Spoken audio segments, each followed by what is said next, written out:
অবশেষে 15 দিন জেল খাটার পরে গরিবের ভাতের হোটেলের মিজান কাকু ছাড়া পাইছে।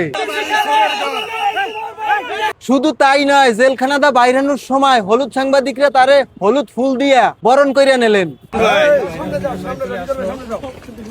ঘটনা শুধু এই জায়গায় ক্ষান্ত হয় না, মিজান কাকু জেলখানাদা বাইরানোর সময় তার 3য় নম্বর বউয়ের 6 নম্বর বাচ্চা তার পায়ে সালাম দিয়ে এরপর কান্নাকাটি হলো।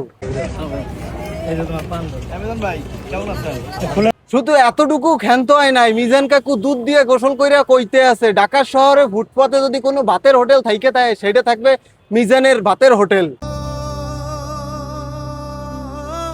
ঢাকা সিটির ফুটপাতে একটা দোকান থাকা পর্যন্ত মিজানের হোটেল ওখানে থাকবো না, আমি একটা বিষয় আপনাদের কাছে শেয়ার করতে চাই।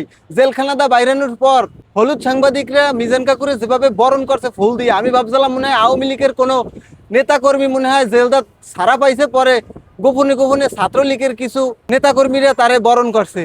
কিন্তু এখন ভালো মতন ভিডিওটা দেখে বুঝলাম যে এটা তো ভাতের হোটেল মিজান কাকু। আপনারা একটাবার সিন তর্কে দেখেন হলুদ সাংবাদিকরা ভিউ ব্যবসার জন্য কি প্ল্যান খাড়াইছে। সাধারণ একটা লোক ভাতের হোটেল মানে 100 টাকার বিনিময়ে ভাত এবং গরুর মাংস বিক্রি করতো, সেই লোকটারে কোনো এক কারণে পুলিশে ধরে নিয়ে গেছে, কারণ পুলিশের সাথে ফাউল করছিল।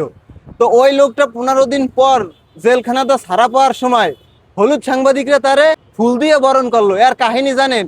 ওরে বেটা, ভিডিওতে যাতে ভিউ বেশি হয় এই কারণে। এরপরে মিজান কাকুর হুঙ্কার শুই না আমার গলায় তো পানি নাই, ভিডিও বানাবো কি।